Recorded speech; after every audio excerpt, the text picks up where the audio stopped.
দেন আর 7% আবর্জনা অপসারণের জন্য। দুর্মূল্যের বাজার বিগত 16 বছরে ফ্যাসিস্ট সরকারের দেশের অর্থনীতিকে একদম ভেঙে চুরমার করে দিয়েছে। ব্যবসায়ীদের অবস্থা কিন্তু ভালো না। এই পর্যায়ে যদি হঠাৎ করে যদি ব্যবসায়ীদের উপরে এই আলাদা চাপটা পড়ে, আমার মনে হয় এটা আমাদের সমাজের মধ্যে বা একটু বিরূপ প্রতিক্রিয়া হবে বলে আমরা মনে করছি। আর তাছাড়া যে দোকানে দোকানে যে 200 টাকার যেটা ব্যাপার, দোকানে তেমন ময়লা হয় না। হোটেল থেকে হোটেলে প্রচুর ময়লা হয়। হোটেলে 200 টাকা যায়, 300 টাকাতে আপনাদের যেটা সিস্টেম ওইটা নিয়ে নেবেন। এই যে মনে করেন 100 স্কোয়ার ফুটের একটা দোকান বা 200 স্কোয়ার ফুটের একটা দোকান থেকে কি পরিমাণ ময়লা হয়।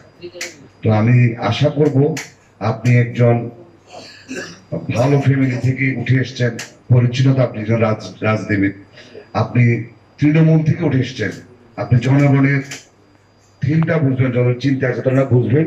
আমি আশা করব এই ব্যাপারে আপনার চিন্তা চেতনাটা একটু পরিবর্তন করার জন্য।